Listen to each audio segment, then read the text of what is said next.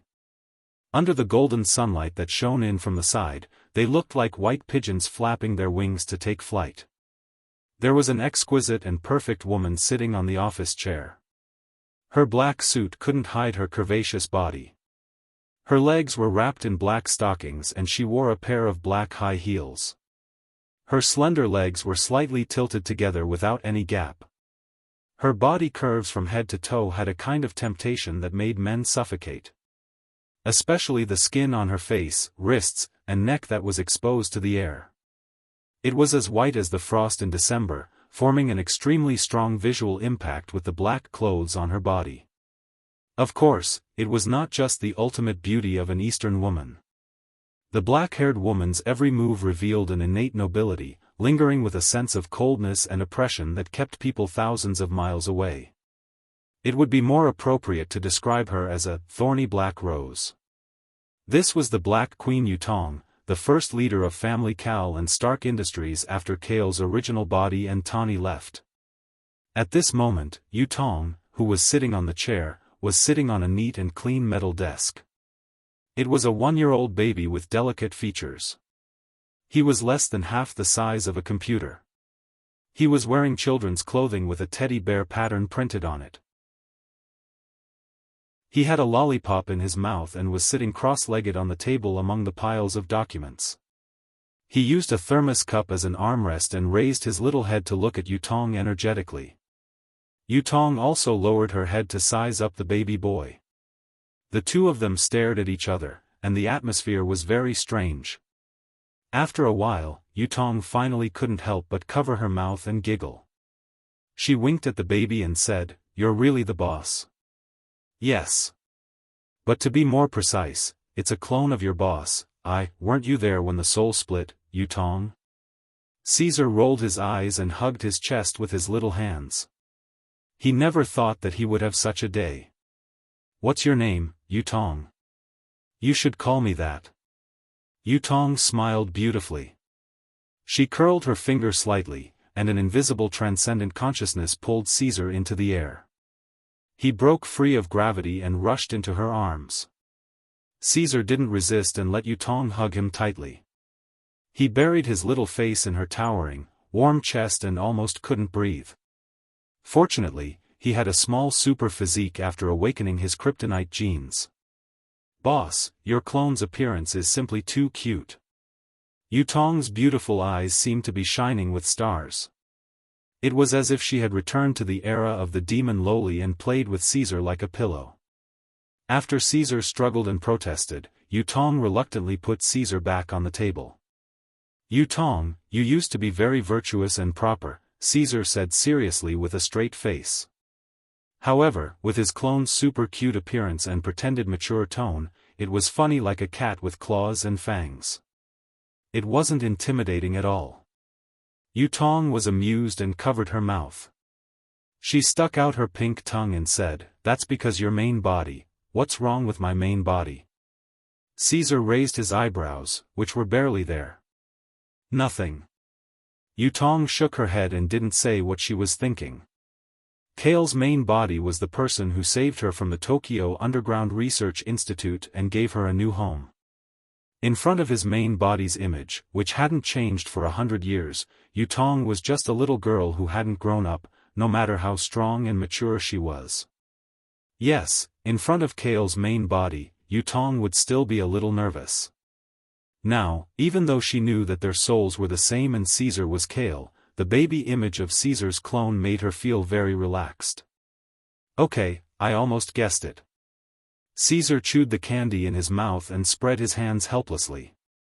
Now that he was going to appear in this baby's body, he reckoned that he would have to start all over again. It's okay. Outside, you call me Mom. Inside, I call you Boss. There's no difference. Yutong softly added a stab. Caesar was speechless. He felt that his state of mind after becoming a god and his human emotions were the easiest to show in his clone. Okay, let's get back to business.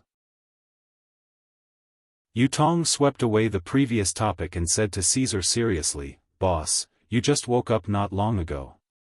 Why did you rush back to New York so soon?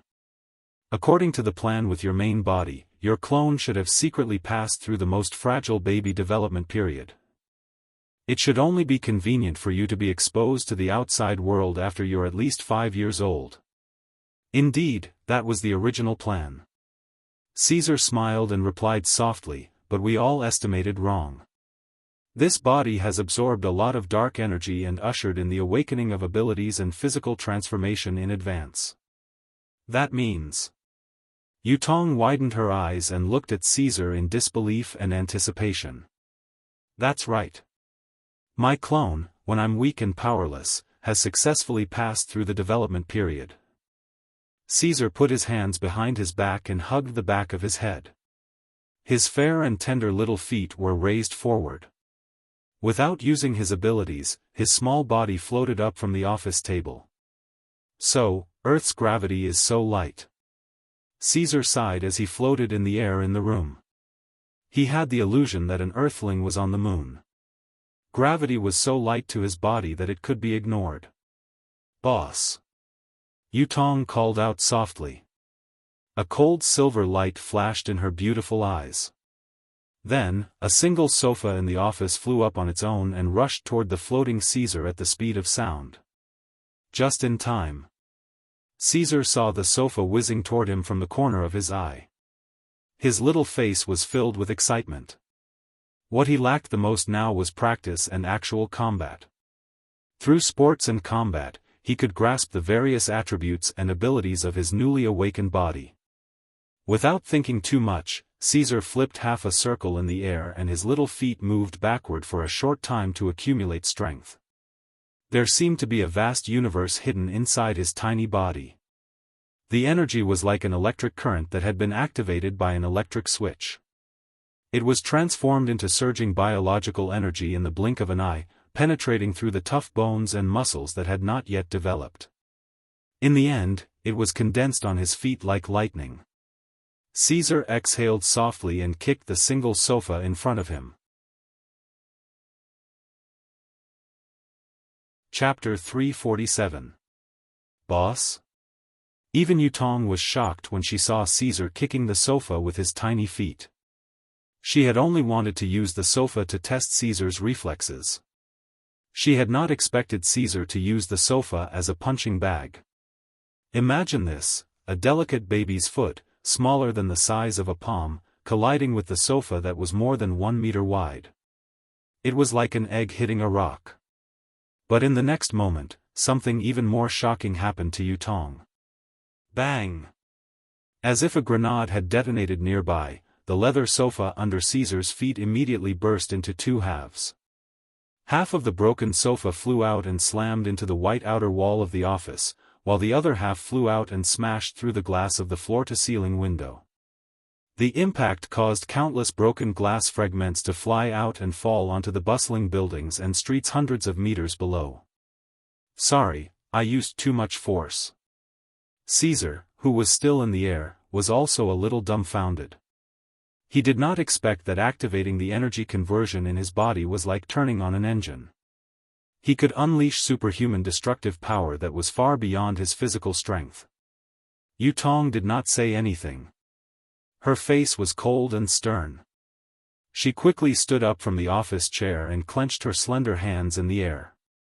Her beautiful black eyes were shining with a dazzling silver light. Buzz!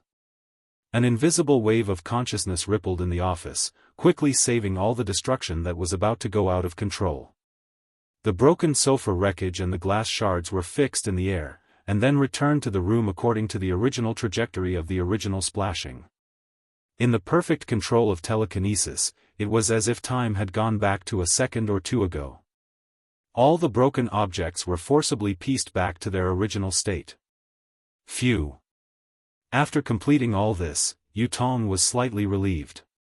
She stared at Caesar as if she was looking at a monster. She looked up and down at his small body, which was no different from that of an ordinary human baby. It was hard to imagine how his body contained superhuman strength. "Boss, I finally understand." After a while, Yu Tong shook her head and sighed. "Understand what?" Caesar circled in the air and landed lightly on the table. He was gradually mastering the slow floating flight. "Now I can understand why you said that you could make the gods fear you with just this body." Yu Tong stared at Caesar and said in disbelief, "You're only 1 year old and you're already able to surprise me. I can't imagine how strong you'll be when you become an adult." "I didn't expect it either." Caesar let out a bell-like laugh and said in a childish yet domineering manner, "I hope those alien races can come to Earth to play in advance. Otherwise, everything will be too boring once I've passed the growth period." If other people were to see this scene, they would undoubtedly think that this was the speech of a snotty brat. Only Yu Tong knew that this was an undeniable fact in the future. With the dark energy to stabilize his physical foundation, as long as he lived on Earth with abundant solar energy, Caesar's body would be strengthened and improved every day. The initial awakening ability would continue to be controlled, developed, and expanded until all the potential of the Kryptonian genes were exhausted. A Kryptonian bloodline without natural enemies would be invincible on Earth when he reached adulthood. This was not a joke. After all, in 17 years, Caesar, who was less than 1 year old, could basically do whatever he wanted on Earth. Of course, this was all thanks to his nanny, Dormammu. In his heart, Caesar silently thanked Dormammu, who had sent nutrients to him across the world. Yu Tong asked, "Boss, do you have any plans next? Are you going to live in the Dihao Tower for a long time to continue to grow?" "Don't be silly. I've been sleeping here for half a year. How can I continue to stay in the greenhouse here?" Caesar pouted and retorted. He clenched his small fist energetically and said with great interest in his childish voice, "Kryptonians are a fighting race. They have just awakened part of their abilities and need some practical training. Then I'll arrange for K2 to practice with you," Yu Tong immediately suggested. "Yu Tong." Caesar looked at Yu Tong and asked angrily, "Do you think those K2 will seriously practice with me?" Yu Tong was slightly stunned, but she quickly understood. She laughed and nodded. "That's true." Not to mention Caesar's awkward age, just by his identity as the young master of Family Cal, no K2 dared to touch him, let alone practice with him in real life. "Then let me," as soon as Yu Tong opened her mouth, Caesar knew what she wanted to say. He shook his head and interrupted her, "No. Now the important work of Family Cal and Stark Industries is all on you, right? You don't have time to practice with me." "Then who do you want to practice with?" Yu Tong asked in surprise. She was really confused this time. It's very simple. I don't have to look for anyone. Caesar smiled inexplicably and said with a conspiracy theory, as long as I maintain my exposure in the outside world. When my original body was here, many people were probably hiding in the dark corners of the world and didn't dare to come out. Now that I've changed into a body that looks weaker than ordinary people, I think some people can't help but come out and attack me. Caesar got more and more excited as he spoke. He licked his lips and said, the heir of Stark Industries, the young master of Family Cal, and the son of the symbol of peace. These identities will probably attract a lot of people.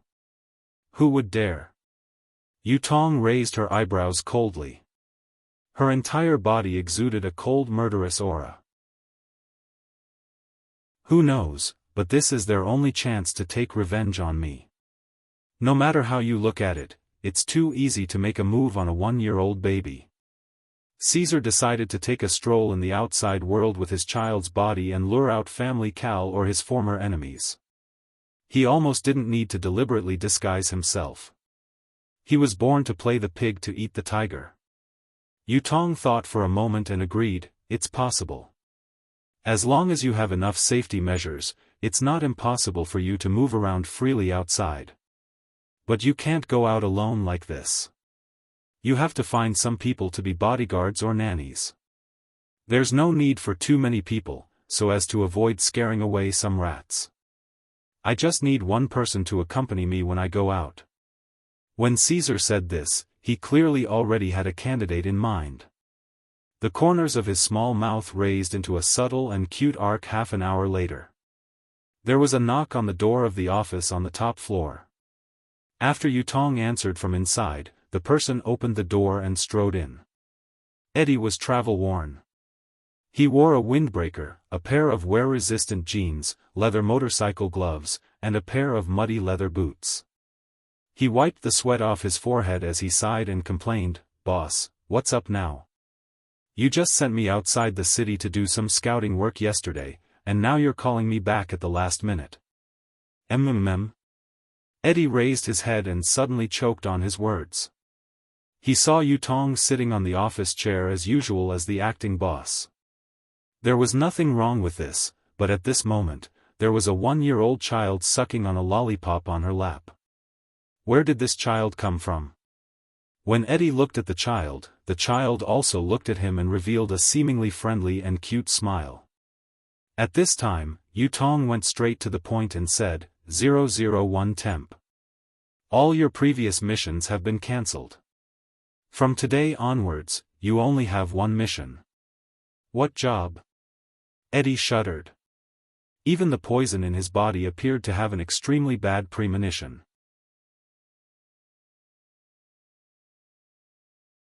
Chapter 348. In the office on the top floor. Boss, you're not asking me to assassinate a politician of a big country or something, are you? My identity to the outside world is that of an official media reporter of the unnatural firm. I'm always doing things like murder and arson in the dark. It'll be troublesome if I'm recognized by other people and high-tech equipment. Eddie carefully looked at Yutong, who was sitting on the office chair. He shrunk his neck and said with a troubled expression. You've watched too many movies. How can there be so many targets for you to kill? Besides, after you've fully fused with the symbiotic demon, who can recognize your original appearance? Yutong glanced at him indifferently and said calmly, the mission for you this time will be carried out in New York City. You don't have to go out to other cities or countries. The mission content is very simple and the nature is more relaxed than usual. It's a welfare mission for any student. Simple and easy welfare mission? You're giving it to me? Eddie was pleasantly surprised. But before he could show any joy on his face, he pointed at his nose hesitantly and asked in confusion, Boss, is there really such a good mission for me? As temporary worker 001, who had the lowest status in the unnatural firm, it could be said that Eddie had taken on all the dirty and tiring jobs in the past 6 months, from assassinating national politicians to bullying gangsters. Today, she said that there was a welfare mission for him. Who would dare to believe it? Yes, you're the only suitable candidate for this mission. Yutong smiled faintly and comforted Caesar, who was lying in her arms. Caesar had a new lollipop in his little mouth. He was lying sideways on his bouncy knees and almost fell asleep. Even if he had a superhuman body, Caesar couldn't avoid the sleepy characteristics of a baby. Just a little exercise made him feel so tired that he couldn't summon his strength and spirit. Can you tell me the details of the mission? Eddie prepared himself for the worst. He took a deep breath and asked. Your mission is to take care of him. As Yutong spoke, she placed her hands under Caesar's arms and lifted him up like a pet cat. Her bare feet swung slightly. Huh? Eddie's brain froze for a moment, and he couldn't react in time. Yutong's face was cold. She didn't seem to be joking as she continued to explain, from now on, you will be his bodyguard and nanny. You will protect him 24 hours a day. If anyone dares to touch a single strand of his hair, you can choose to saw off their arm or head. All the consequences will be borne by us, the unnatural firm. Let me take care of the baby. Eddie looked at Caesar, a little dumbfounded. Caesar was hanging lazily on Yutong's palm, his pair of small eyes narrowed into slits, seemingly looking at Eddie as well. It was indeed a simple mission, but whether it was simple or not was another matter. Furthermore, this was definitely one of the most bizarre missions in history. Wait a minute, a child of this age. Boss, don't tell me he's... Eddie seemed to have thought of something. His dark eyes widened in shock, and his pupils reflected the slightly yawning little Caesar. Your reaction is too slow. Yutong's lips parted slightly. She held Caesar high in her hands and said in a gentle and firm tone, he is Caesar Karl, the son of the symbol of peace, the future successor of Family Cal, the unnatural firm, and Stark Industries. When Eddie left the office on the top floor and waited for the elevator to descend, he was still in a trance. He looked down at his left hand, which was still bent, in a daze. On his left arm, Caesar, who was using his jacket as a blanket, had already closed his eyes and was snoring evenly. He didn't show any signs of rejection at all. I've become the young master's guardian? No. Should I call him a nanny? I'm still a virgin. Really? Eddie sighed. Caesar, who was sleeping soundly in his arms, frowned slightly. He suddenly adjusted his sleeping position and kicked Eddie's soft stomach with one foot. It was clearly just a baby's unconscious kick, but the strength was extremely strong. The kick made Eddie's stomach churn, and he swallowed all his complaints. I should say that he's indeed Mr. Kale's child. Eddie wanted to cry but had no tears. He had to serve him carefully and protect his safety. He couldn't scold or hit him, and he couldn't even complain. What kind of child was this? This was clearly his little ancestor. When the elevator door opened, Eddie could only walk into the elevator and press the button to descend to the first floor. What should I do, buddy? Quickly think of a way. In the descending elevator, Eddie asked for help from the symbiotic poison in his body. He felt that he wasn't holding a baby in his arms, but a C4 explosive that could explode at any time. That's the descendant of that one. What can I do? Just follow the orders of the big sister first. Such a noble young master can't be left to a single dog like you to take care of for a long time. Poison cleanly admitted defeat, and then said with confusion, I don't know if it's just my imagination. In short, I can vaguely feel an unfathomable energy from the young master's body. What do you mean? Eddie asked in a low voice. His gaze quietly fell on the sleeping Caesar's small face. Caesar's cute sleeping posture was harmless to humans and animals. We symbiotes can detect the energy value of other creatures. It's an objective value that combines biological energy, vitality, body magnetic field, static current, bloodline genes, and so on. Fearing that Eddie's host couldn't understand, Poison even gave an analogy. The big sister just now, Miss Yutong's energy value can be described as the moon. Her strength is admirable and almost impossible to catch up to. Mr. Kale's energy value is like the sun high up in the sky. It's so strong and scorching that it's impossible to even get close to it. Then what about me? Eddie asked curiously. You? Poison paused and said bluntly, if it weren't for my symbiotic assistance, your energy value wouldn't even be comparable to the dim stars in the sky. It's already not bad to compare it to a rock on the ground. You really don't give me any face. Eddie awkwardly touched his nose with his empty right hand. Seeing that Caesar hadn't woken up, he returned to the topic at hand and asked in a low voice, then what about the young master? He's just a child. His energy value can't be higher than mine. Actually, I don't know either. Poison's words were a little confused. He muttered hoarsely, the energy value in his body is like a black hole without substance. It fluctuates so high and low that it's impossible to detect. That's why I said it was very strange. You probably sensed wrongly. Eddie didn't take it to heart. For him, a child would always be a child. Even if he was the descendant of a legendary hero, there wouldn't be much difference. Neither of them noticed that although Caesar's eyes were still closed, there was a faint smile at the corner of his mouth. Caesar's appearance was no different from a human, but the structure of his DNA, muscles, and bones were much more complicated. Kryptonians had a large energy conversion field in their bodies. They could directly absorb solar energy by simply breathing. It was easy to suppress or hide the energy in their bodies. Chapter 349. The exclusive elevator went from the top floor to the first floor. With the system's notification, the elevator doors quickly opened on both sides.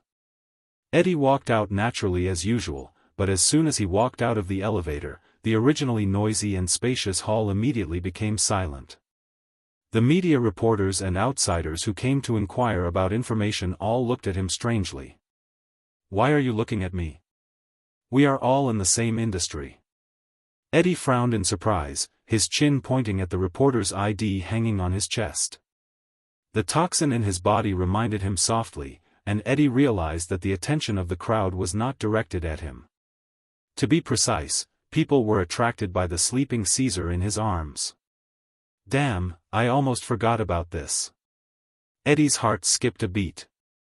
His free right hand reacted quickly and pulled up a corner of his coat to cover Caesar's small head, completely covering his small baby's body.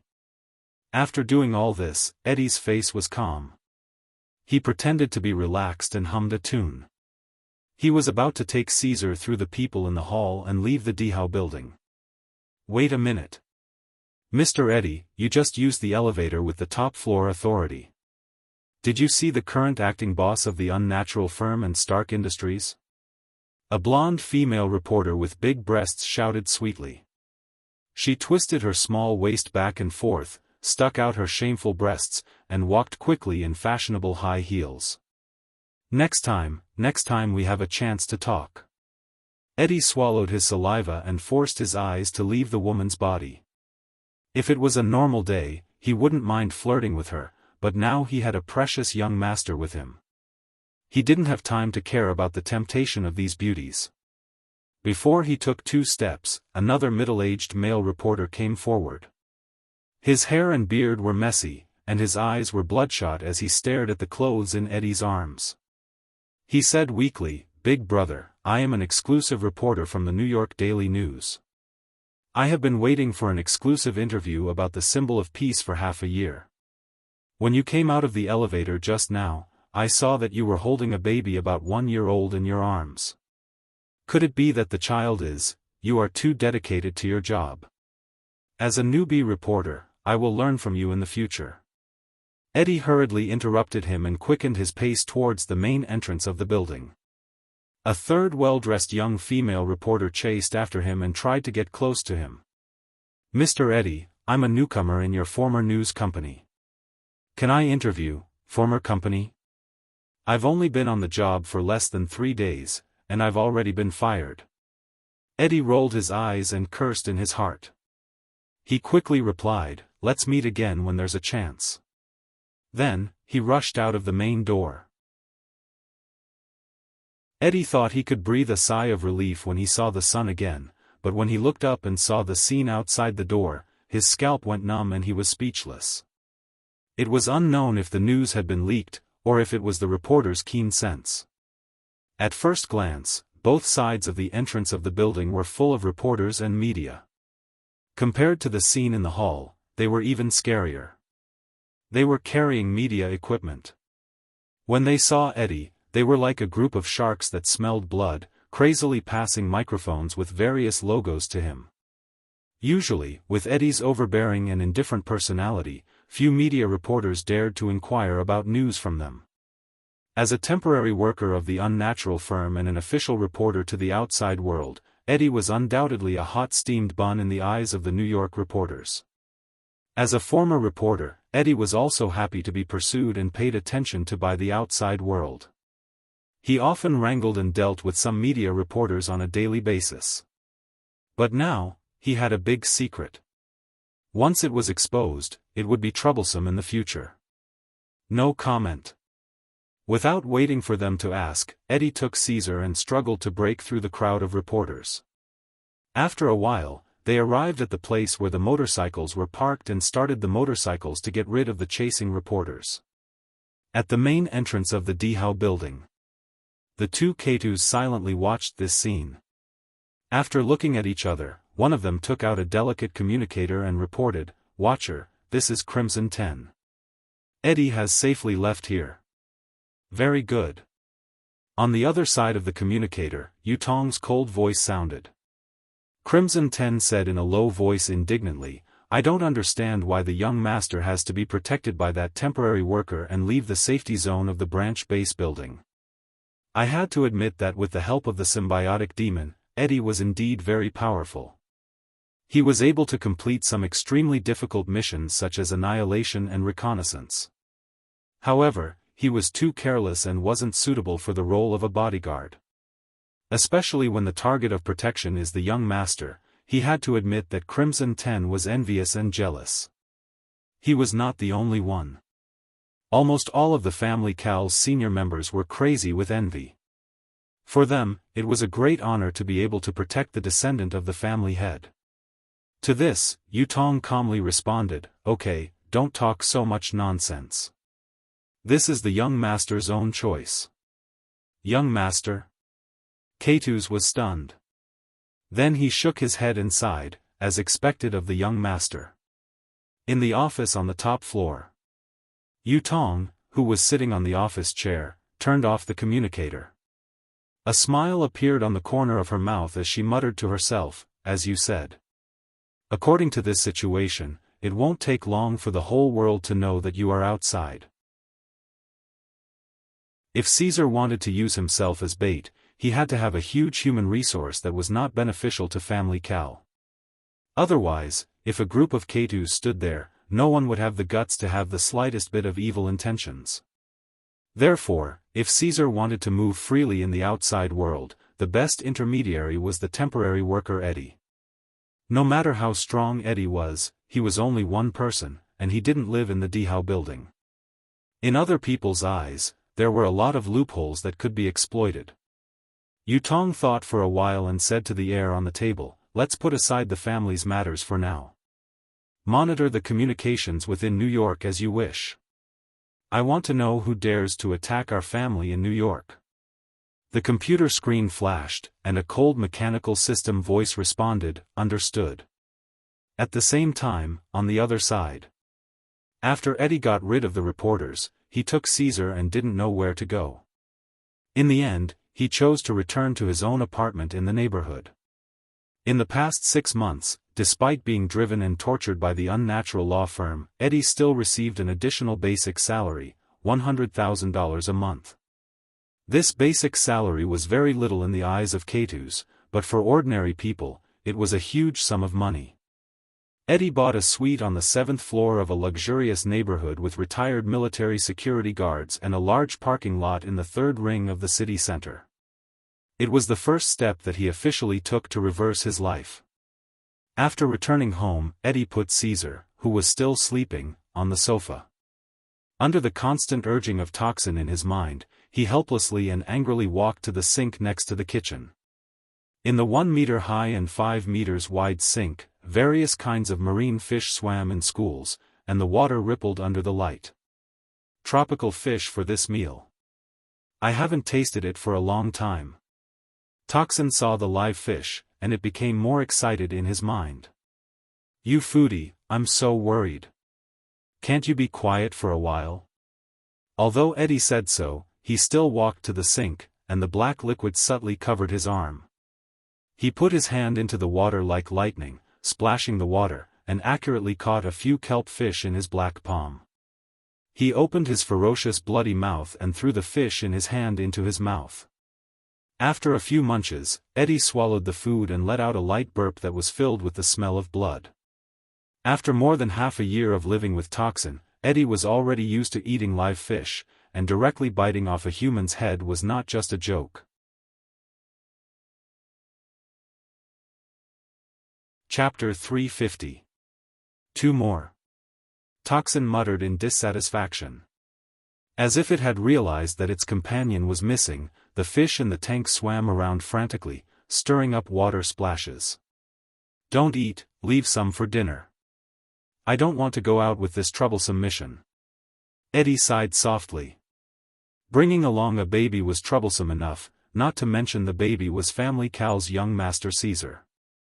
After he left Dehao Tower, he thought carefully and felt that this troublesome mission was too strange. Could it be that the baby is not Caesar himself, but a substitute that family cow found and asked me to bring him out to attract the attention of the outside world?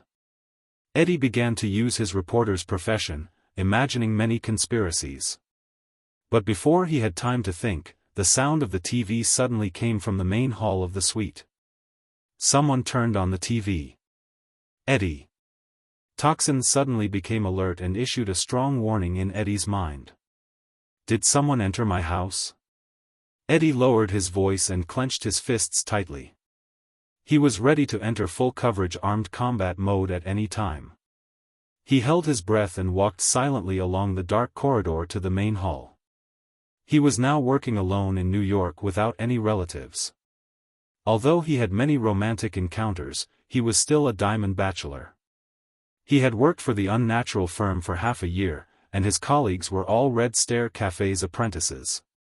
Due to the presence of toxins, he basically did not hire a cleaner. With this pitiful situation, he could rule out acquaintances.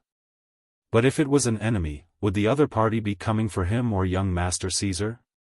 Eddie thought of Caesar and his breathing quickened. He subconsciously quickened his steps and rushed into the main hall. He did not care about hiding and almost ran instead of walking. His eyes quickly scanned around. When Eddie saw the scene in the main hall, his body suddenly stiffened like a statue. Even the toxin in his body doubted life and cursed out a galaxy curse. In the relatively clean and tidy main hall, the curtains were still drawn. The large TV screen leaning against the wall was lit up, and the channel was playing a historical war documentary that alternated between color and black and white. Under the narrators of the new era and the passionate war songs of the old era, there were precious videos of shield-wielding captains in tight stripes and golden-haired youths in black battle suits charging and breaking through enemy lines. The enemy's bullets and grenades bombarded the two of them at the edges of the battlefield. The grand scale of the tragic battle scene made one's heart ache and blood boil. Caesar, who was less than a year old, sat in the middle of the sofa facing the television. His eyes were wide open, reflecting the colorful light from the screen. He crossed his legs and leaned against the back of the sofa, holding a big bag of unsealed potato chips in his arms. His little hand dug into the chips and stuffed them into his mouth. Following the crunching sounds, the bags of chips were devoured by Caesar at an extraordinary speed under the disbelieving gazes of Eddie and Toxin. Poison, please tell me that what I'm seeing isn't real. The corner of Eddie's mouth twitched as he once again doubted his life. What's real? Is that the young master? Is he an alien? Toxin said with a hoarse voice. Oh, phew. Caesar was immersed in the television as he reached into the last bag of chips. After fumbling around for a while, he realized that he had finished all the snacks on the table. The body of the Kryptonian bloodline was in a stage of continuous development. He could survive on solar energy when he slept, but when his appetite came, his small stomach was like a bottomless pit. After eating a few portions of chips, not only did it not stop his appetite, it even showed signs of worsening. Caesar threw the empty bag aside, turned his head, and looked at Eddie who was standing behind him.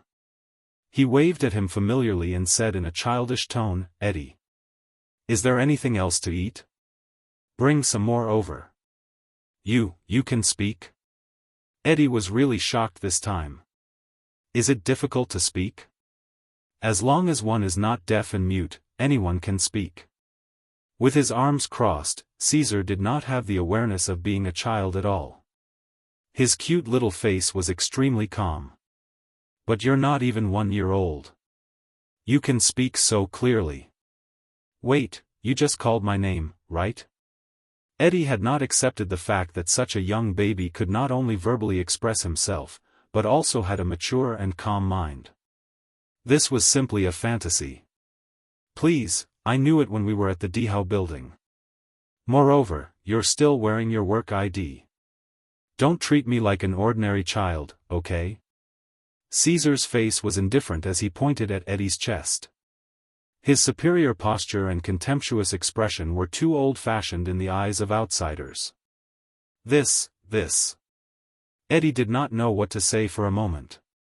He really did not expect that one day, his IQ would be insulted by a baby who was not even 1 year old. "Eddie. You are the master of this family. You can't show weakness at the beginning. The mission has just begun. You have to establish an evil and overbearing appearance in front of him so that you can discipline the child in the future." Toxin fanned the flames in Eddie's mind. Eddie lowered his head, avoiding Caesar's gaze, and asked in a low voice, "What should I do?" "If you can't do it, let me do it." Toxin spat out a sentence in disappointment. In the next moment, black linear liquid overflowed from Eddie's body and quickly formed a bulging strong muscle frame. His head also transformed into an ugly and ferocious monster face. In less than 2 seconds, Eddie turned into a 2-meter-tall black humanoid monster under the dim light of the hall. His muscles were like an armor shell, and his body was covered with white lines that looked like burning flames. His whole body was filled with a violent and wild aura. The toxin controlled Eddie's body and moved forward. His footsteps made a dull sound in the hall until he approached the edge of the back of the sofa and covered Caesar with the shadow that covered the light. Caesar raised his head, wondering what Eddie and Toxin were doing. He saw Toxin suddenly move closer to his head and roar at him with a bloody mouth. "Ong!" A beast-like roar resounded through the hall, shaking many furniture and windows. Toxin opened his mouth wide enough to swallow the head of any adult. He looked like a predator dinosaur from the Cretaceous period. Dozens of sharp white teeth were jagged, and the top row of teeth was still dripping with disgusting mucus. This scene happened in front of him. No matter how brave a person was, they would be so scared that their legs would go weak and they would fall to the ground. Unfortunately, the target was the doppelganger Caesar. Not to mention that he already knew that Eddie and Toxin didn't have any malicious intentions. Even if they did, Caesar's heart wouldn't have any fluctuations. He looked at Toxin's forced expression and even had the impulse to laugh. Caesar raised his hand coldly and picked up a few empty potato chip bags beside him. He stuffed all of them into Eddie's wide-open mouth that was now covered in poison. Ugh! Toxin instinctively made a swallowing action. After the atmosphere froze for a few seconds, he grabbed his neck with both hands and rushed in the direction of the bathroom. Is it really the offspring of venom? Caesar muttered to himself, shook his head and sighed, massacre is okay, but how did the third generation degenerate into a husky mode?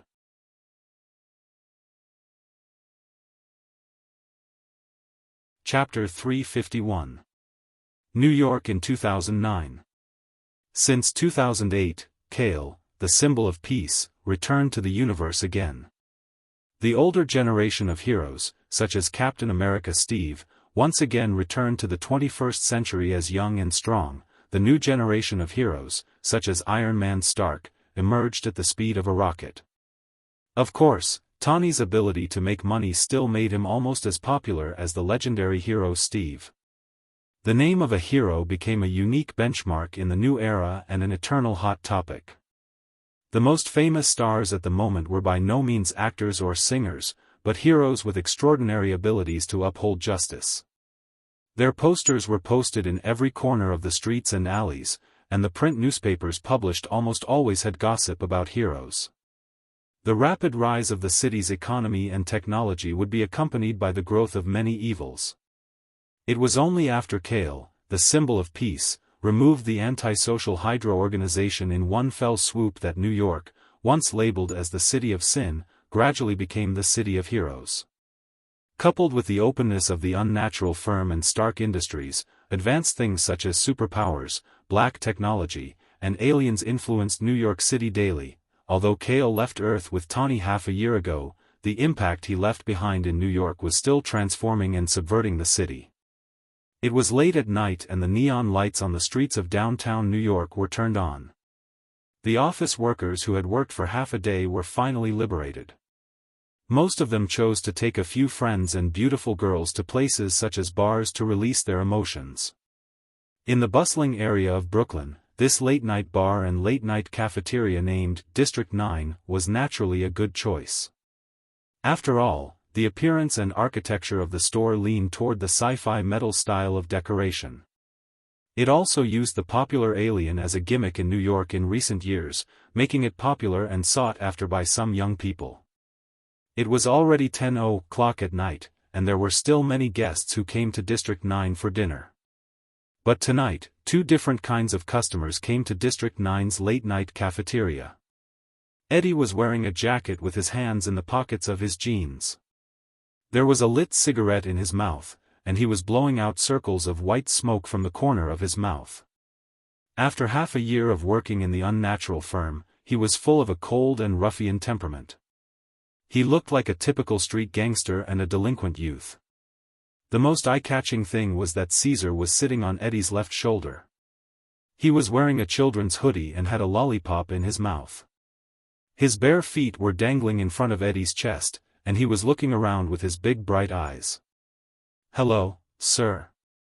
Welcome to District 9. May I ask if it's one person, or two?" When the female receptionist at the door spoke, her gaze fell on Caesar and could not move away. To her, the child in front of her was too perfect. His soft and fair facial features were like a delicate sculpture, like an angel without any impurities and untainted by the mortal world. On the contrary, Eddie, who was like a guardian, was full of mischievousness. The difference was like heaven and earth. Poor child.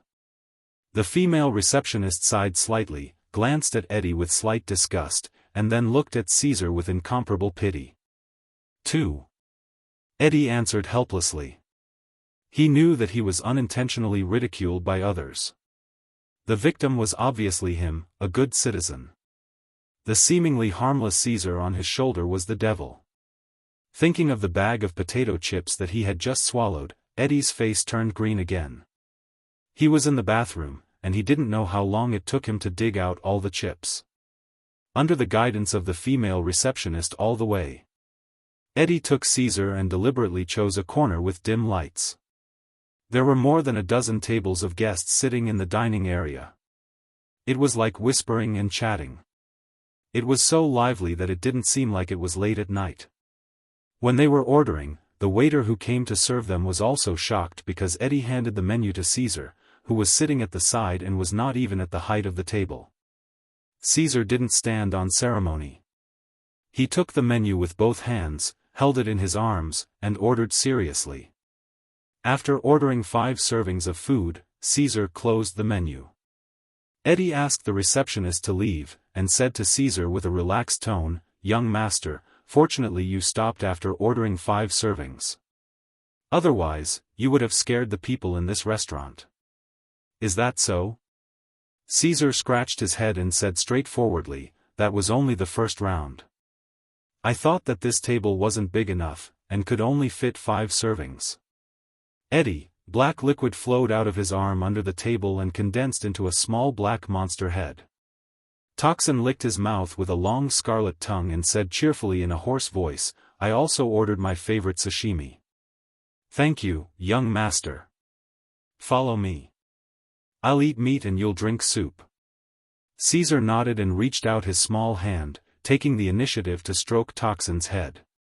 Toxin narrowed his eyes and showed an unprecedented docile expression. Eddie almost fainted.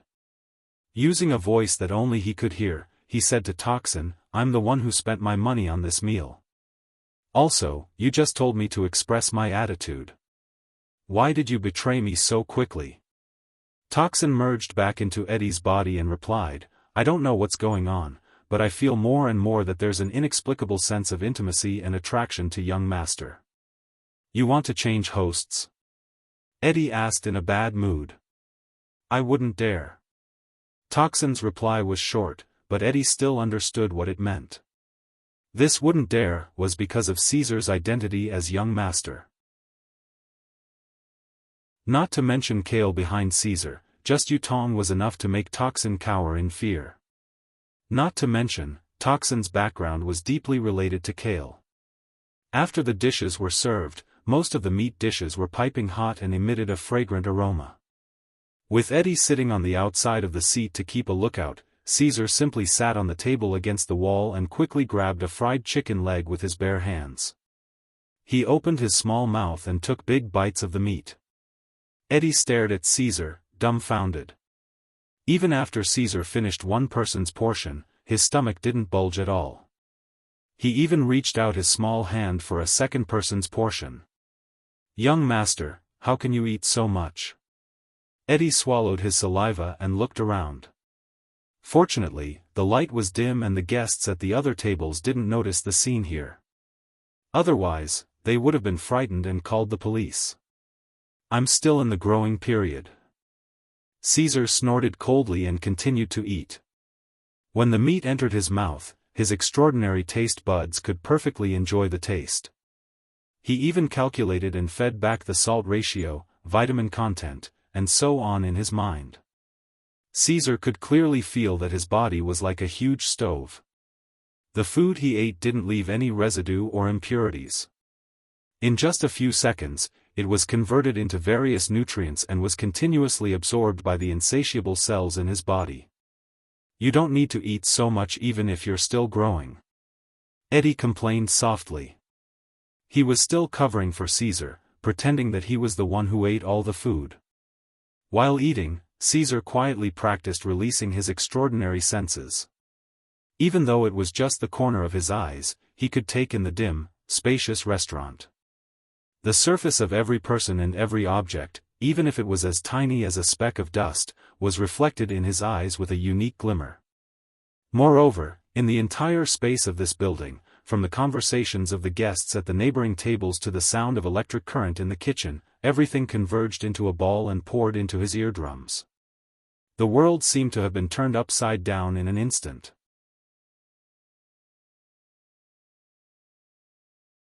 Chapter 352. It was a wonderful feeling. In this area of the restaurant in District 9, the decorations, tables, chairs, people inside, light, temperature, dust, wind pressure, and so on, even things that couldn't be detected by human senses, all the information was as clear as a detailed summary of data in Caesar's mind the moment he activated his extraordinary 5 senses. Young master, why aren't you eating? Are you full? Or is this dish not good enough? Eddie, who was sitting at a nearby table, was observing Caesar's every move while he was on the lookout. When he saw him suddenly stop eating, he couldn't help but ask in a low voice. Nothing. A faint smile appeared on Caesar's small face as he pointed to a table about 7 meters away from them. He said in a childish voice, "A couple over there is discussing whether it's safe to go out late at night." They also mentioned that there's a mysterious hero called Black Demon on this street. He's the guardian of this place. Eddie's interest was piqued. Black Demon? How can there be a hero with such a bad guy's nickname? Caesar raised his head with a strange expression and looked at Eddie. That's right. They also said that Black Demon is a humanoid monster. His entire body is black with some white stripes. He specifically hunts bad guys at night and eats their heads, leaving a headless corpse for the police. Eddie paused slightly and opened his mouth, but didn't say anything in the end. Picking up a chicken wing, Caesar took a big bite and said playfully, I didn't think that you'd work for the law firm during the day and often go out at night to be a man-eating hero who fights criminals. It's not me. Eddie subconsciously opened his mouth, but when he met Caesar's large eyes that seemed to see through everything, he immediately spread his hands and said helplessly, all right, I admit it. Please help me hide it and don't tell anyone else. That'll depend on your performance. Gently unscrewing the cap, Caesar happily held up the large bottle of cola with both of his hands. He gulped down half the bottle in one breath and let out a sigh of relief. Eddie was a little scared. The Caesar in front of him was becoming less and less like a child, and more like a cunning old fox. It was as if he had been completely taken advantage of from the beginning. Right. Eddie looked at the dining table that Caesar had pointed at in surprise. Although it was only 7 meters away, due to the existence of the partitions, decorations, and the dim lighting in the room, he could only vaguely see two figures hugging each other and whispering into each other's ears. Compared to the noisy restaurant, it was impossible to hear what they were talking about. Eddie was puzzled. He looked sideways at Caesar and asked, how did you hear them talking? It can't be a guess, right? Caesar took out a tissue and wiped the grease on his hands. He said with certainty, it's very simple. You just have to have good hearing. Eddie didn't say anything. His face with green stubble was full of disbelief. Look over there. Seeing that he didn't believe him, Caesar raised his little finger and gestured to the single table 10 meters away. He said confidently, there's a middle-aged uncle over there. He lost all his gambling today. His wife and child ran away with someone else. Is he that strong? At this time, even the toxin in Eddie's body was skeptical.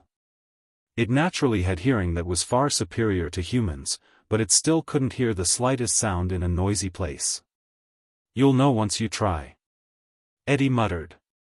He picked up Caesar with his left hand and a glass of beer with his right. He got up and walked through the aisle to the single table. Why did you bring me along? Caesar was speechless.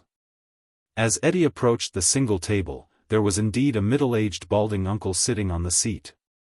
He was drinking beer with his head lowered in a sullen manner while mumbling words such as loan, luck, wife, and so on in a low voice. In order to avoid igniting the green hat uncle's anger, Eddie took Caesar back to the corner seat. Caesar looked at him calmly. Do you believe me now? How did you do it? Did you inherit your superior's telepathic ability? Eddie was completely convinced. He looked at Caesar curiously. Rather than saying that this ability was superhuman hearing, it was more appropriate to say that it was the ability to read minds. I already said that you can do it with good hearing. Caesar sighed softly. He glanced outside and suddenly had an idea. Not only that, you can do more things with good hearing. Eddie looked at Caesar again. Young master had already given him enough surprises today. For example, Caesar looked at the dining area. He quickly found his target and said confidently, the second table over there, there is a glass that will be broken. Eddie looked over quickly and saw that there were 2 men and 2 women eating at the table. They were talking and laughing the whole time. One of the girls was talking excitedly and waved her arm slightly. Her elbow hit the glass at the edge of the table. With a bang, the glass shattered and fell to the ground. This accident shocked the surrounding customers. The waiters rushed over to help clean up the glass shards. From the time Caesar said the prophecy to the time when the glass fell to the ground and broke, there was a difference of 2 to 3 seconds. It was purely an accident. There was no third party or telepathic power. Eddie looked at Caesar with a dry mouth. "Young master, how did you do it? Don't tell me you heard it." "More or less.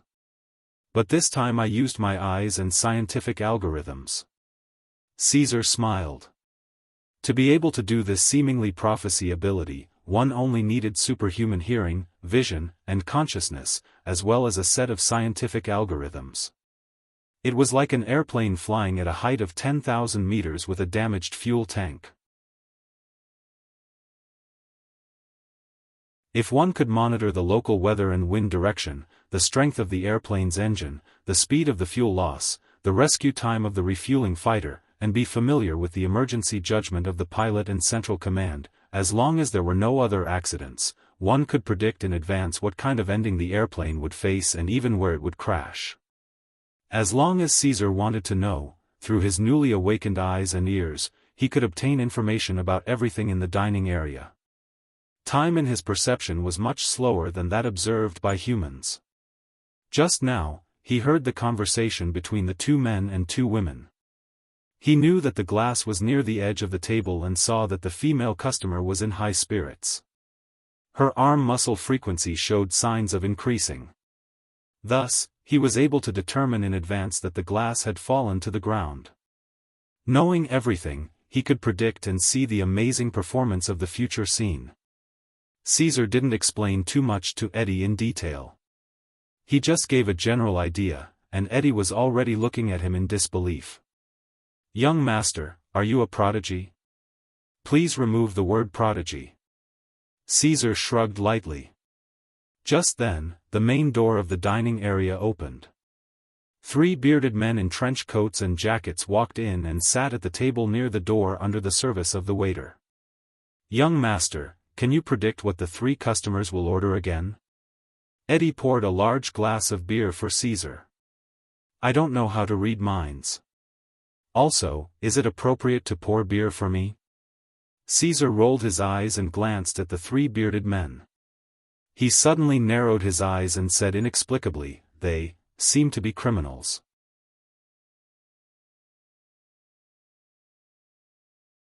Chapter 353. Criminals? Eddie widened his eyes in shock and carefully looked at the 3 burly men. When he noticed that they weren't looking at him, he lowered his voice and said, "Young master, is what you said true? How could it be false?"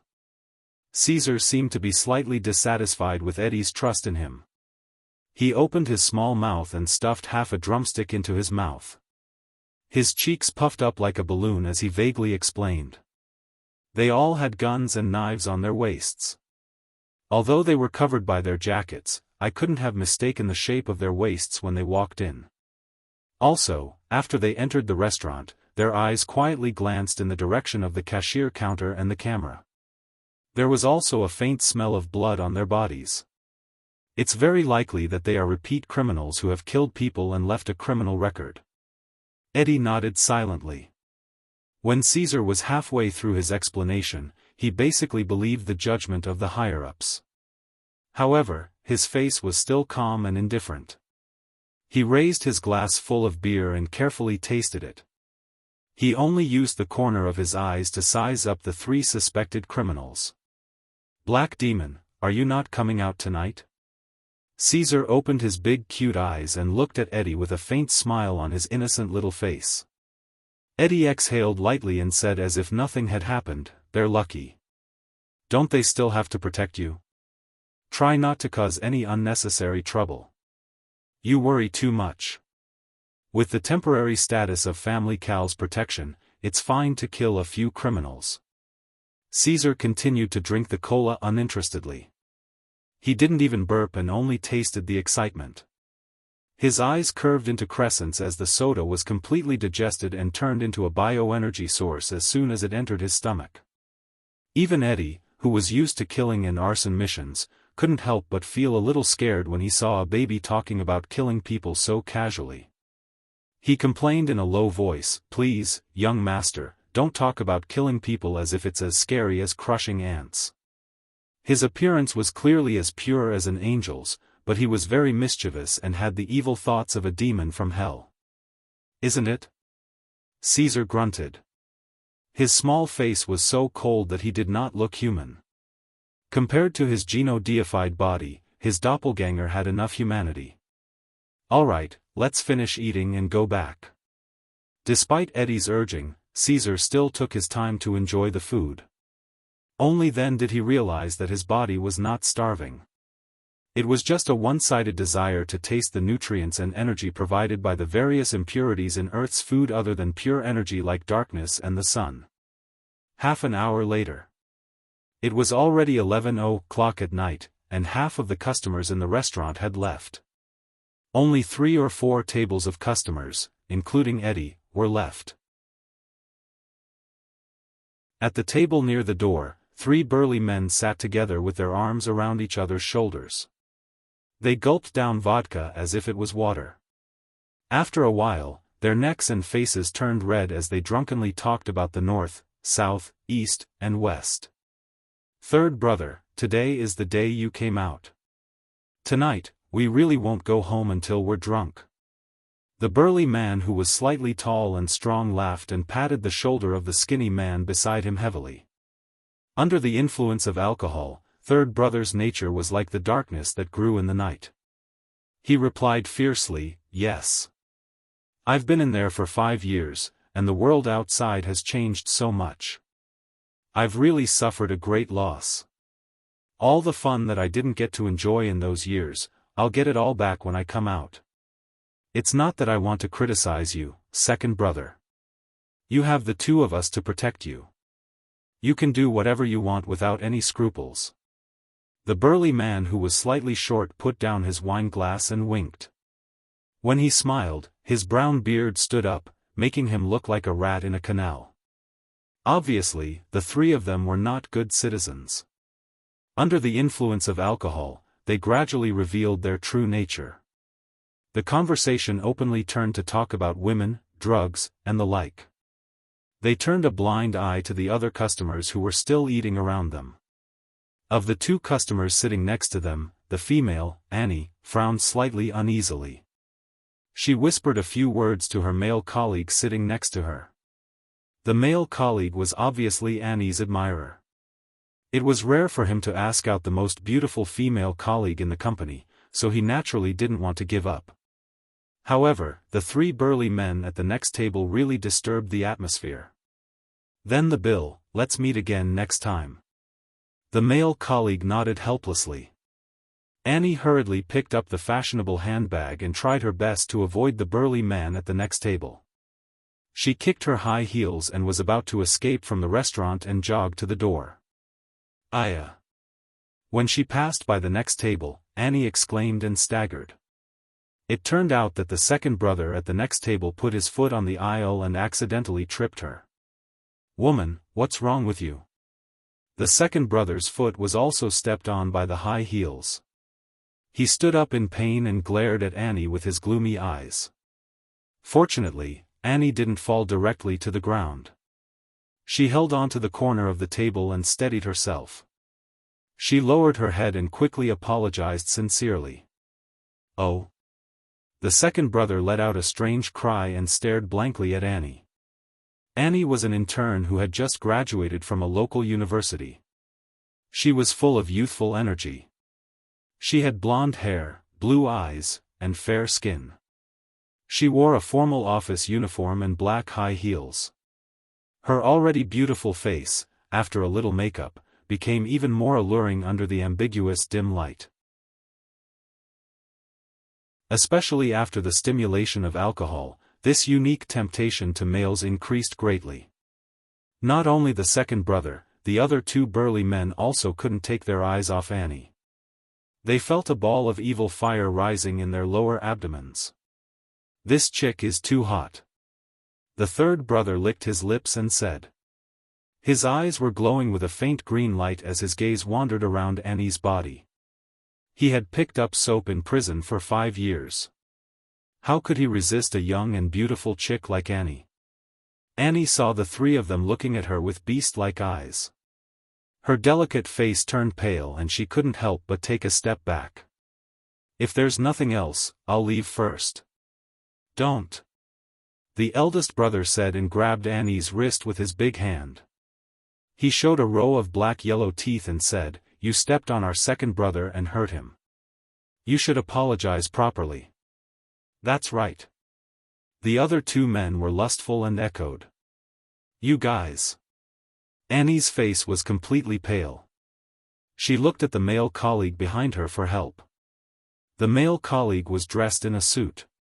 He bit his lips and hesitated. However, when he saw Annie's helpless and weak eyes, he thought that this was a great opportunity to gain her favor.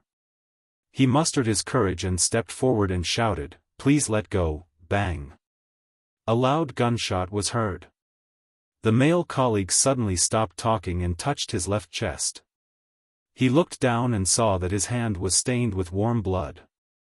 He blacked out and fell to the ground. Annie widened her beautiful eyes in shock. She looked at the male colleague who was eating supper a moment ago and turned into a cold corpse in the next second. The third brother retracted his hand that was holding the gun and put the muzzle close to his mouth. He gently blew away the remaining smoke. The atmosphere in the restaurant was silent for half a second. Then, the customers screamed in the restaurant. Both the waiters and customers wanted to escape to the door. Bang! The third brother shot at the ceiling again and sneered at the others, "Everyone, lie down under the table. Whoever dares to move or call the police will have to eat the bullets." Then, he said to the eldest brother and the third brother in a half-drunken half-serious manner, "Eldest brother and second brother, since we've already started, why don't we have a good time tonight?"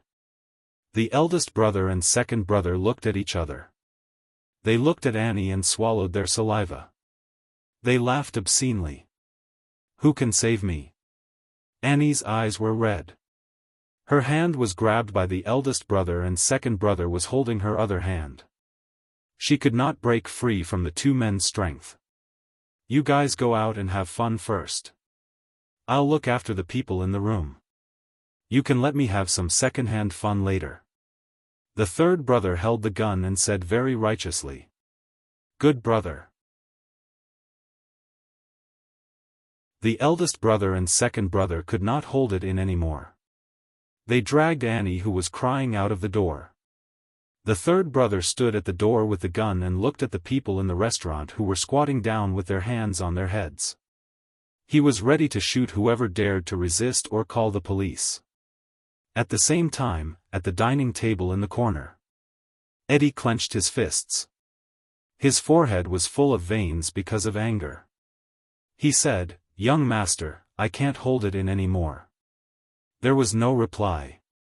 Eddie looked sideways. He was shocked to find that the table was empty except for the leftovers. Caesar was nowhere to be seen.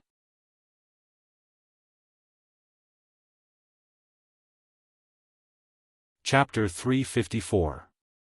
In the alley next to the shop in District 9.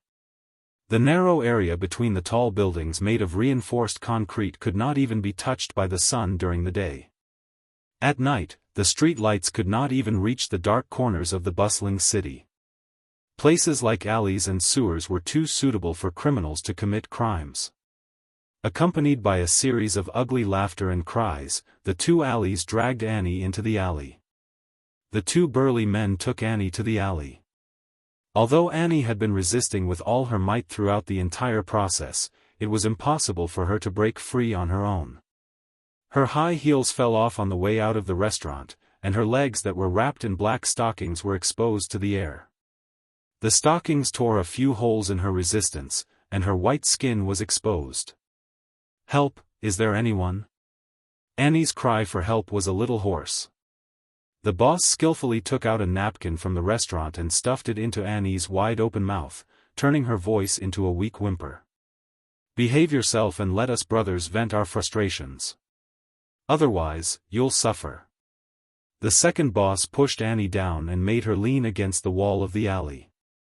His hands could not help but move up and down, tearing off Annie's uniform jacket. "Exactly. The boss chuckled and reached out to take off Annie's short skirt. Annie's eyes were filled with tears as she whimpered. It was getting harder for her to resist. Seeing that she was about to be defiled by the thugs, her beautiful and delicate face was filled with despair. Just then, a voice that was like the sound of nature rang out coldly, "Thugs, let go of the girl." Under the light of the street lights outside the alley, a huge monster-like shadow covered the boss and the second boss. The two of them were shocked and slightly sobered up, stopping their evil actions. Annie opened her eyes again, her falling heart began to rise again. She looked out of the alley with the two criminals in anticipation. The next moment, the three of them were stunned. Outside the alley, a 1-year-old baby who was not even considered a kid stood barefoot on the concrete floor.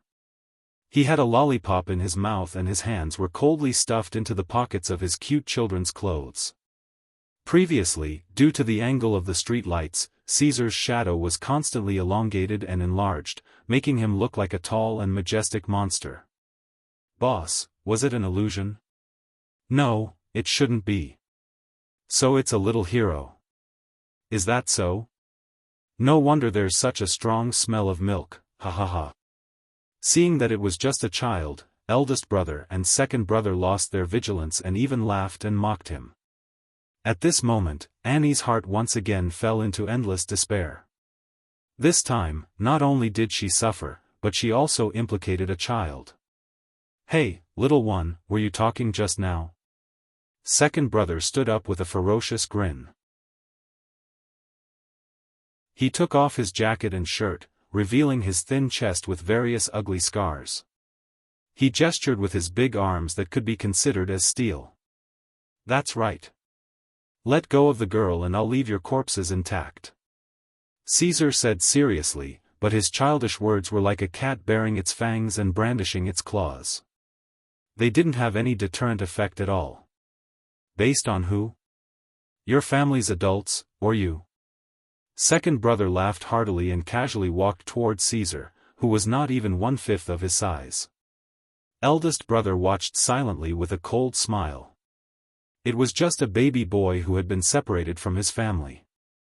It would be easier to deal with him than to deal with a cat. Annie whimpered and blinked anxiously. She wanted to signal Caesar to run away quickly, but Caesar was completely unmoved. He stood there calmly and watched as second brother approached him. "Get out of here quickly. Don't disturb our business." Thinking that there was a delicate beauty behind him, the second brother couldn't help but quicken his pace. He walked up to Caesar and raised his left foot to kick him, wanting to kick this annoying child away like a rubber ball. Caesar narrowed his eyes dangerously. He tapped the ground with the tip of his foot and leaped nearly a meter into the air. He dodged second brother's kick by a hair's breadth and floated in front of him. He clenched his tiny fist, and with seemingly light strength, a punch landed on his second brother's chest. Crack! The sound of bones cracking could be heard. His chest caved in obviously. Second brother's eyes widened and he spat out a mouthful of blood. He felt as if he had been hit by an iron ball with a ton of force. His bodily functions could not withstand the impact and his whole body flew backward like a big rubber ball. Clatter! Second brother's back hit the concrete floor. He rolled a few times and finally stopped at the feet of eldest brother, who was the leader of the villains. Eldest brother looked down in horror. Second brother's eyes were closed and he was no longer breathing. It was not uncommon to see someone kill someone, but it was rare to see someone kill someone with a single punch, let alone a baby boy who had killed a strong man with a single punch. Monster, an alien monster.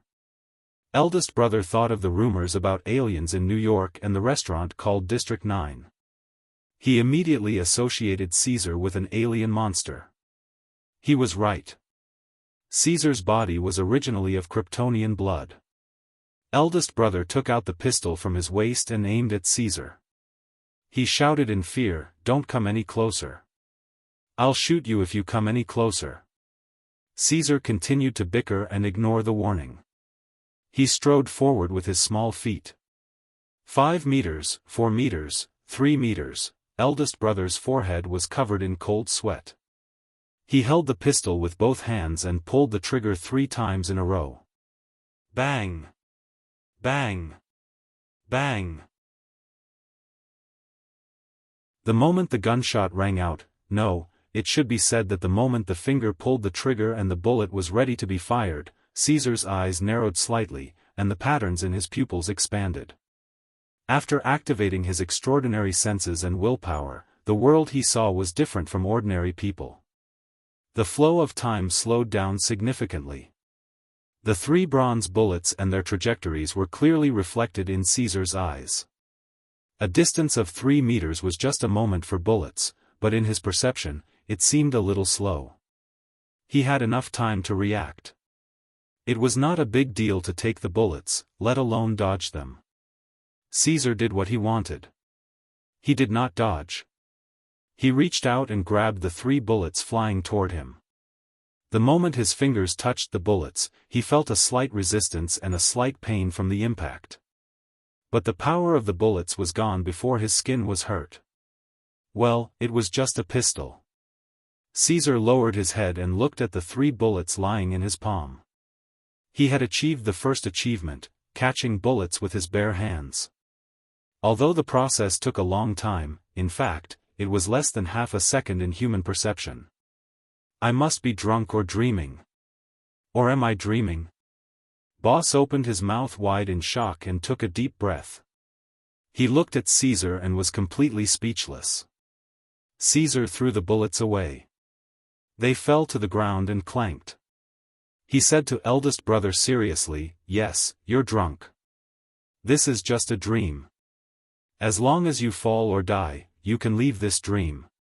"Really? It's just a dream." Eldest brother was quite shocked. Coupled with the alcohol, he laughed wildly. Without thinking, he put the pistol to his head. "I want to leave this damn dream." Bang! He pulled the trigger and the gunshot rang out. Eldest brother's head burst open and he fell straight to the ground. Caesar saw this and was stunned. After a while, he shook his head and sighed. Poor person who has never seen the inception dream. You should find a spinning top to spin around. Otherwise, you won't even know how you died.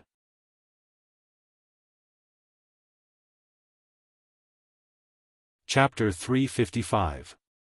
Early in the morning, the breeze blew the curtains and the golden sunlight shone through the window, causing the floor and walls to shine brightly.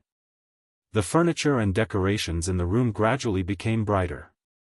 Eddie woke up from his dream after being hit in the face. He got up and pulled the blanket aside.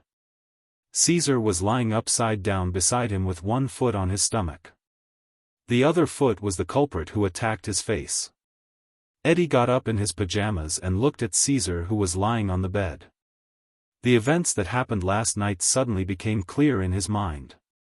It should be said that it was unforgettable. Last night, with the help of the symbiotic toxin, Eddie quickly put down the criminal Lao San in the restaurant. Because he was worried about Caesar's safety and the fact that a female citizen was being violated, he rushed out of the door. The result was obvious. When Eddie rushed to the alley, the cold bodies of the 2 criminals were already lying on the ground. Caesar even took off Lao San's jacket and gentlemanly covered Annie's body with it. That was also the first time Eddie knew that young Master Caesar was not as weak as he looked. On the contrary, the strength in his small body was immeasurable. Eddie wanted to show off in front of Annie, but the sharp sirens of police cars came from the street. In order to avoid trouble, he could only carry Caesar and leave the scene in a hurry. Eddie changed his clothes, washed up, and ate some fresh fish for breakfast. After he was satisfied with the symbiotic toxin in his body, he yawned and returned to the room. "Young master, what are you doing?" As soon as he entered the room, Eddie saw Caesar sitting on the edge of the bed. The sunlight that came in through the window refracted in the air and finally gathered on Caesar's body in a slightly glaring manner. "Have you never seen a person eating breakfast before?"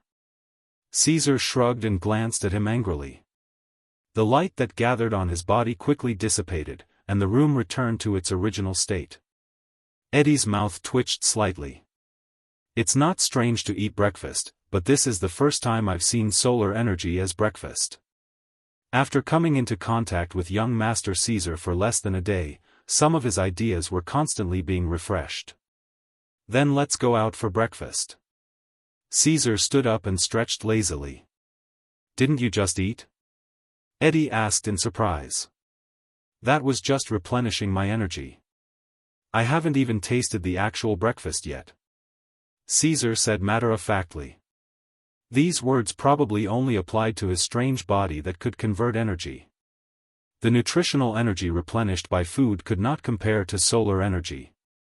However, when absorbing natural pure energy, Caesar did not feel like he was eating at all. This was a waste of such a good transcendent taste buds. Can I not go out? Eddie's face was bitter. After what happened last night, he completely understood that the young master in front of him must not be treated as a 1-year-old. Otherwise, he would be played to death by him. Whether it was thinking, strength, ability, concept, or action, they were all far beyond an adult. Killing was something he was born with. If he did not know Caesar's origin, even if someone said that he was the incarnation of a devil, an alien, or a descendant of God, Eddie would choose to believe without a doubt. Those so-called geniuses and prodigies were nothing compared to Caesar. Eddie would feel extremely uneasy if he were to wander around outside with such a special existence. I want to go out for breakfast. This is an order.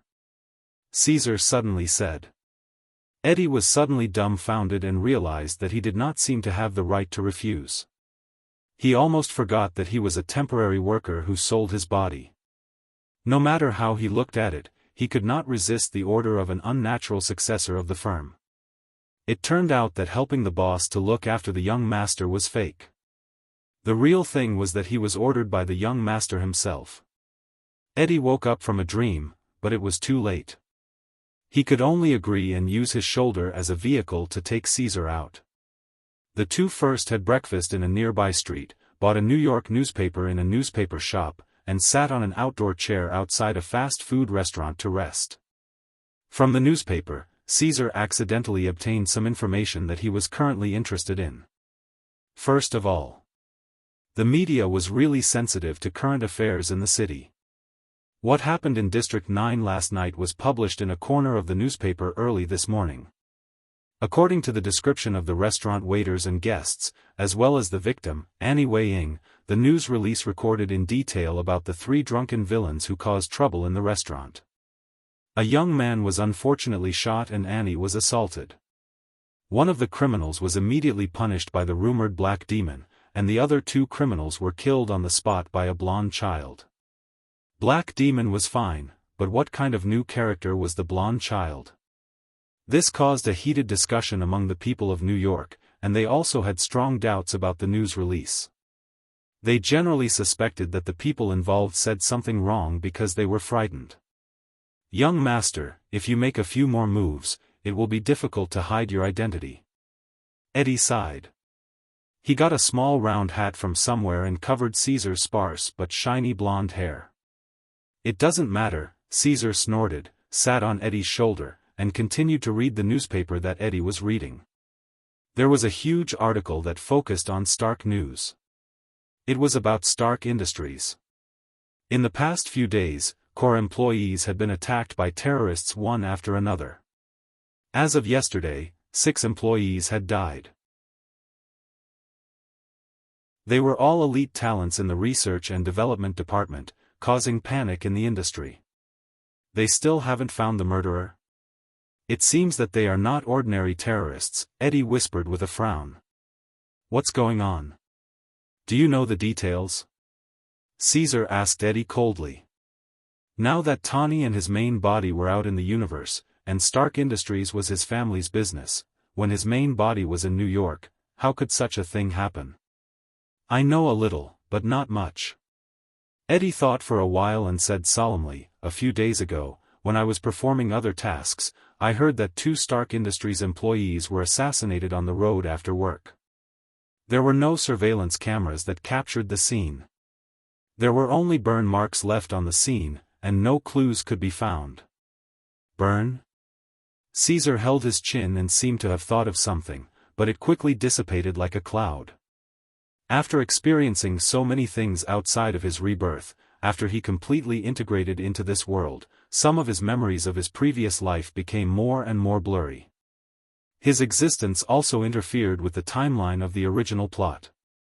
What original plot of the movie? Now, only bits and pieces were left. However, he would never forget about a hidden universe villain like Thanos. Did anyone from Family Cal and SHELD investigate? Caesar thought and said. Eddie looked around and said in a low voice, of course they did. At first, Yutong's boss also attached great importance to it and sent a team of 3 people. SHELD also sent 3 teams of special agents to investigate this matter. But the day before yesterday, I heard that even the people investigating were attacked. 1 K2 and 3 SHELD special agents died. They were afraid of causing social panic, so they didn't announce it to the public. I thought the boss would send me to investigate this matter. I didn't expect to be sent to take care of you. As Eddie spoke, he suddenly slapped his forehead and said softly, "Oh right, why am I telling you this? Do you still think of me as a child?" Caesar rolled his eyes and crossed his arms. He said without hesitation, "I've decided. Right now, I'm heading towards Stark Industries."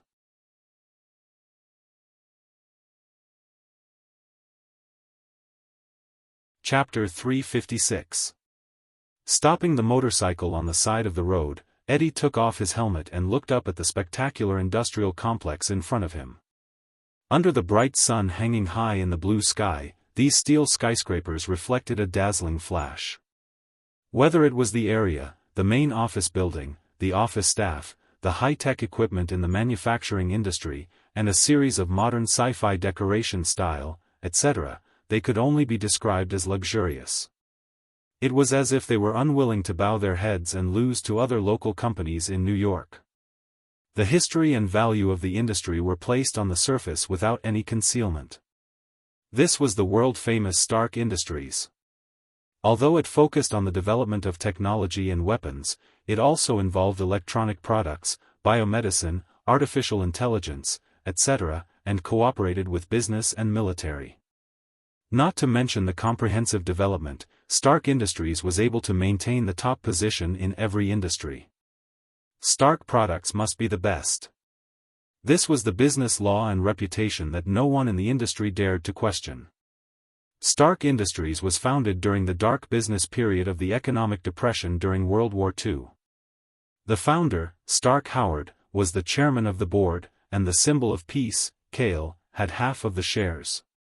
After the end of the war, as the world was peaceful and the economy recovered, new electronic products such as mobile phones and computers quickly developed into a giant in the business world. Later, when Howard left the earth and mysteriously disappeared, this heavy burden fell on Stark Tawny, who was only 20 years old. Many people originally thought that Stark Industries, which had lost the double protection of Howard and Kale, would fall from the altar. But who knew that Stark Tawny would surpass him? Although his private life was unsightly, and he was conceited and arrogant, Tawny's extraordinary intelligence and his hands not only stabilized Stark Industries' position as the number one in the business world, but he also led Stark Industries to create one legendary history after another. For decades, he had never given up the throne of the top 500 companies in the world. Especially a year and a half ago, Tawny was born as Iron Man, and the Iron Man suit redefined the Earth's technological machinery and artificial intelligence. At first, the government, military and private high-tech companies tried every means to make Tawny hand over the manufacturing technology of the Iron Man armor, but due to Tawny's tough temperament and the existence of his godfather Kale, no one dared to force Tawny. After a while, they were unwilling to be silent. Now, after Tawny and Kale left Earth together, the manufacturing industry, which was recognized as an industry that transcended its time, actually had news of employees being attacked and killed repeatedly, Eddie tilted his chin back and helplessly asked the backpack, "Young master, are you sure you want to investigate this matter? Unnatural Firm and SHELD have already taken over, so we won't participate, right?" The zipper of the dark backpack automatically opened, and Caesar slowly climbed out of it, sat back on Eddie's shoulder, and calmly looked at Stark's office building and said, "Of course, otherwise why would we come here? Then let's go to a nearby hotel and wait until the evening. Lurk in the streets around and see if we can meet the criminals who attacked the employees." Eddie quickly gave a seemingly good proposal with his half-year of experience in performing missions. Caesar gave him a blank look and said angrily, "Wait for the rabbit? Your method is too passive. I believe that Katu and the agents have used this method, and the problem has not been solved so far. Obviously, the effect is not very good." Toxin agreed with him. "I also think this proposal is very problematic. Toxin, you fence-sitter, don't forget that I'm your host." Eddie complained a few times and scratched his head.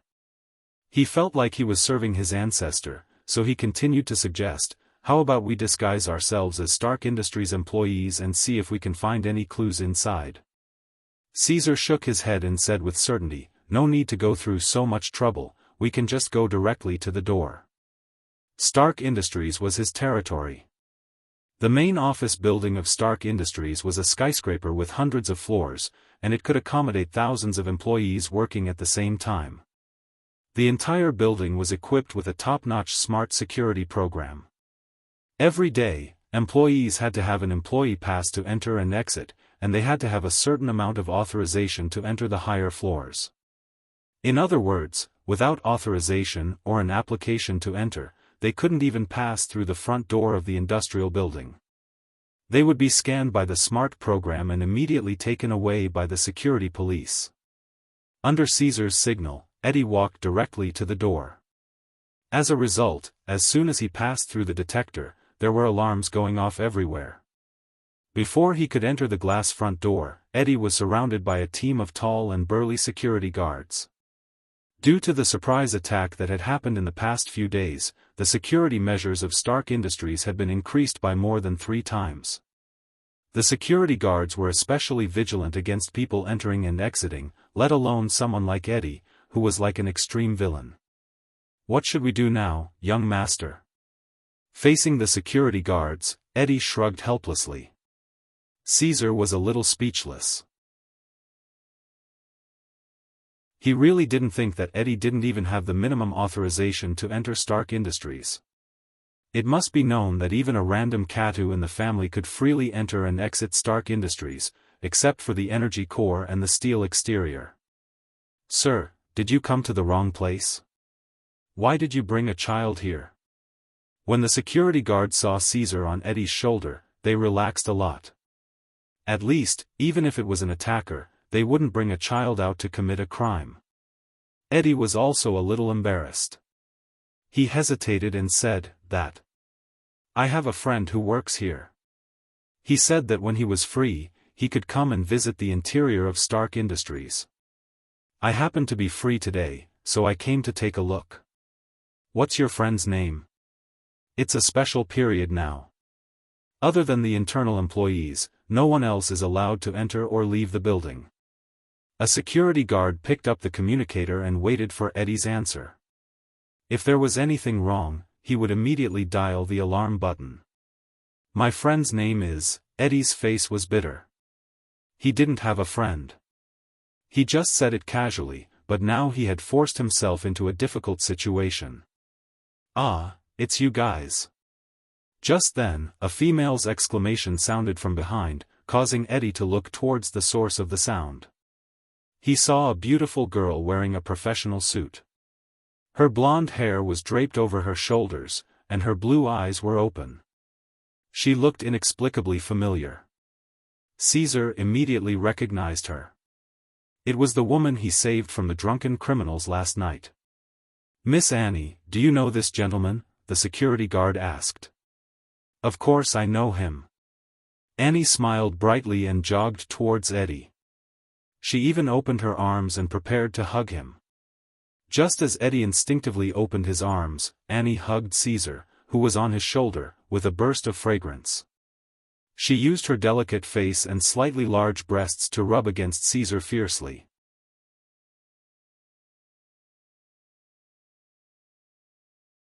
Chapter 357. Stark Industries, outside of the main office building. Seeing Annie hugging Caesar so intimately, Eddie and the other security guards were stunned. They looked at Caesar with envy, and at the sight of Annie's perky breasts, which were deformed due to the friction. They wished they could switch places with Caesar. Caesar, on the other hand, felt his entire body falling into the girl's soft embrace. His mouth and nose were covered by 2 warm and fragrant cotton balls. It was only because he recognized Annie and did not feel any hostility from her that he was worried that he would accidentally send her flying away due to his lack of control. That was why he did not show any intention of resisting or struggling. His little face maintained a calm and arrogant look that didn't match his age, allowing the other party to take advantage of him. After a while, Annie reluctantly put Caesar back on Eddie's shoulder. Her beautiful blue eyes were still staring at him. Annie was so excited that she forgot everything when she suddenly met her savior last night. Yesterday. After being interviewed by the police and the media, although Annie had explained everything clearly, both the police and the media were still suspicious of the 1-year-old child that appeared in the incident. They repeatedly asked Annie if she had seen wrongly, or if she was hallucinating because of the shock to her mental state. After all, there were heroes who held swords and shields, who had infinite strength, who could leap over roofs and vault over walls, and who could transform into non-human monsters. However, a hero who looked like a 1-year-old child was unheard of even in New York City, which was at the forefront of the new era. Annie couldn't help but get angry when she was questioned. She swore on her reputation and character that what she said was true. Because her body only had some minor bruises and she was frightened, she took an 4-drip and slept in the hospital. Today, she took the time to rush back to the company to continue her work. She didn't expect that she would coincidentally meet Eddie and Caesar, who wanted to enter Stark Industries. Annie recognized Caesar from afar. Despite his young age and stature, he had an indifferent and cold expression on his face. Furthermore, there was a faint aura of power and nobility emanating from his body. Other than Caesar, there was probably no other person on Earth who could match him. "Miss Annie, do you know this gentleman?" The leading security guard pointed at Eddie and asked in surprise. "This gentleman." Annie's gaze shifted to Eddie. She hesitated for a moment. Under Eddie's hinting gaze, she shook her head and said coldly, "I don't know him." Then, Annie's gaze fell on Caesar. She gently smiled and said, "But I know this little friend. Do you want this big sister to take you to Stark Industries?" "Ah, woman." Caesar calmly turned his face away. Annie's attitude towards the two was completely different. It was a sharp contrast. Under the mocking laughter in his mind, Eddie's ears drooped down. Last night, he was supposed to be the hero saving the damsel in distress. In the end, after he took care of the criminal in the restaurant, the other 2 criminals were taken away by Caesar. Eddie looked at Caesar. Okay. Caesar didn't expect Eddie to be so unreliable that he couldn't even enter Stark Industries. He shrugged and jumped down from Eddie's shoulder. He lightly stood on the smooth metal floor and walked towards the detection area at the glass door. Eddie didn't stop him. He looked at Caesar's back. There was a hint of realization and helplessness in his eyes. Under Annie and the security guard's bewildered gaze, Caesar's small body reached the glass door. He calmly stepped into the detection area of the high-tech smart equipment. Beep beep, in Caesar's vision, a green light swept across his body from top to bottom. The speaker sounded like an alarm, and in the next moment, it immediately turned into a respectful welcome.